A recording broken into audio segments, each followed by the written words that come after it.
sha'aibu maɗauki fansa ko ne ya kai mai ya wuri sabon sarki. Sha'aibu maɗauki fansa ya kubu ne ya kai mai. Ya kubu dogon sarki in garma mai kyawun kallo.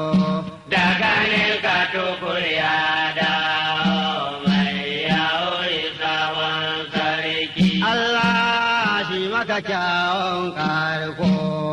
Abinda muka yi ma fata mai ya wuri sabon sarki. Ka zama sarki ka ba ki haushi na yanzu gaggaki toron giwa.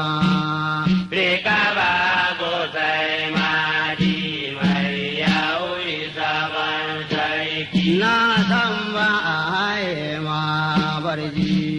Ka tashi da mai ɗan ƙarfi mai ya wuri sabon sarki. Sha'aibu maɗauki wansa ya kubu nuni na ya kai. Gwamnati ta ce kai ta bayar saboda Allah kai ya zaɓo.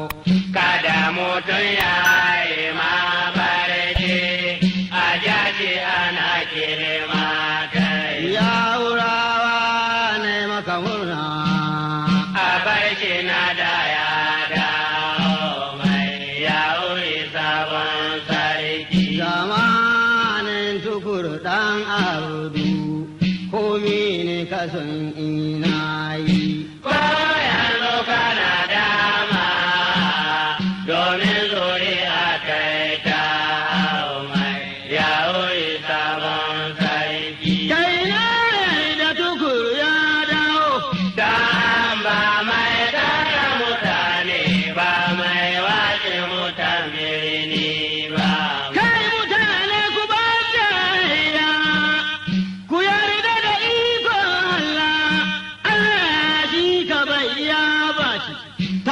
Ku zo ku ruwa mai baya, akwai gaba na nan kuma ba duka za a game sarki ba.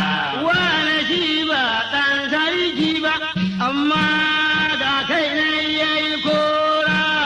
Sama da madaukin kanwa mai yawo sabon sarki. Ku ɗan sarki na yi mafarki, an ce man sarkin nan, wanda ya yi ɗauyen miƙe, sai ya yi dogayen shekaru. Shekwashe tamanin shi ɗaya, shaba kuna kallo na wasa ka yi tsaye bakin garka. Allah shi maka kyawun ƙarko.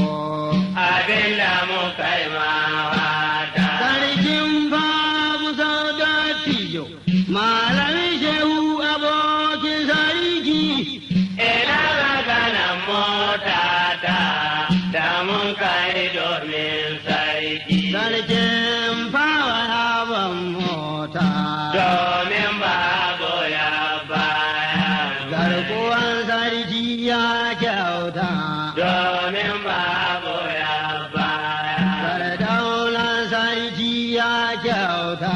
Domin babu ya baya. Baba Galadi ma ya kyauta.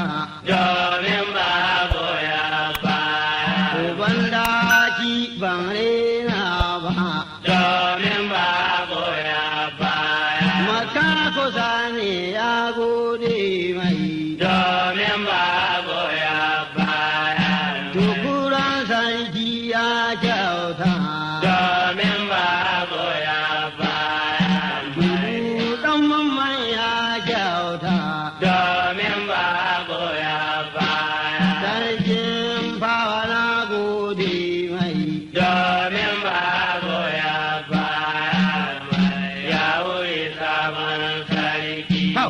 Sha'aibu maɗauki wansa ya kubu nuhi na ya kai. Allah shi maka kyawun ƙarko. Abinda muka yi mawata. Allah da ingarki ya kyauta.